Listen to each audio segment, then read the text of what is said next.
I looked at the track pretending that it would have been dry right before the rain came and the mud, like bikes hit the track and it turned into a muddy mess.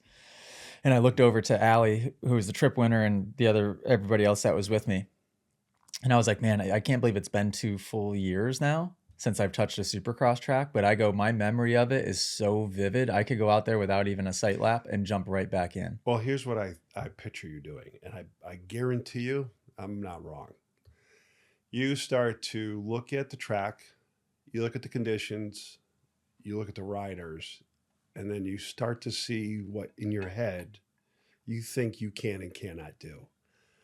And then and then you start to look at some of the riders that are maybe a little bit, especially like the 250 riders, even some of the 450, even the 450 riders.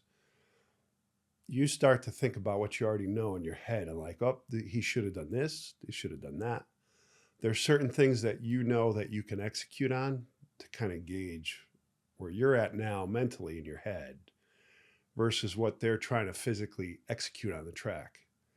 And I think in your mind, I think it goes together pretty well. And you put yourself in the scenario, and then you're like, I would have done this, and I would have done this, and I think it played out pretty well in your head. When That's you're far enough removed from it, how I am now, I can look at it really, really objectively. Where before, rewind 2 years ago, 3 years ago, whatever, I would look at the race, feel relief that I wasn't in it so that I didn't have to be nervous. But I would also project myself into the situation and know, like, okay, if I were in this race, that's why I would also, it would conjure up nerves of me watching, because I'd project myself into the race and put myself into a position that I thought I would be in.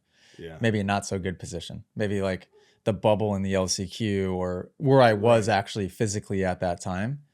Now I watch the race and I'm so far removed from it, and all the negative feelings that I used to have and the triggers, that I see nothing but the obvious of, oh, these guys aren't doing anything Well, you've had a reset. inhuman. I mean, it's I shouldn't even say a reset. You've kind of cleared.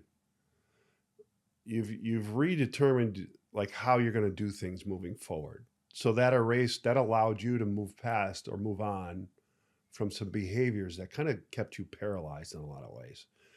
I saw it. There's I've been around long enough to where I've seen some of that behavior, and it really was just about you maturing. Jeremiah's been around there you, were so many but triggers now though that you're it at a was hard to clear place them all. and your focus. You've made things your reality that weren't your reality in the past. Your constant worry about things going wrong or things going a certain way, that became your reality. It really did. It became your reality, and you made it Mm-hmm. your reality year after year.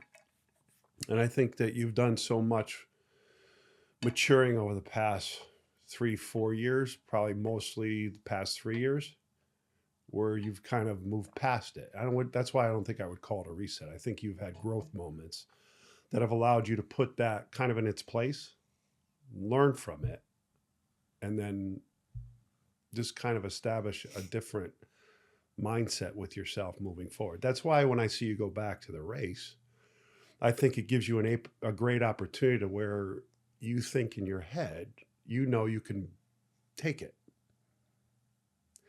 And that's kind of what I wanted to talk about today is like, well, number one, what does that look like for you? Number one. So establishing like, what do you want to get out of it? If you do enter back into racing, what do you want to get out of it?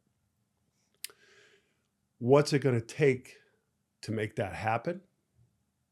How's that going to impact your family? And then what are you going to do to execute on it? And then what I would also tell you is those are the things foundationally that you're going to have to come up with, whether it's 5 core things that you think that you need to do, and then don't negotiate with them. Mm-hmm. That's the problem. You cannot negotiate at all. You have to come up with what we would call, I mean, we always say we're always focused on the process. So what's your process going to be? And then don't allow yourself to negotiate with it.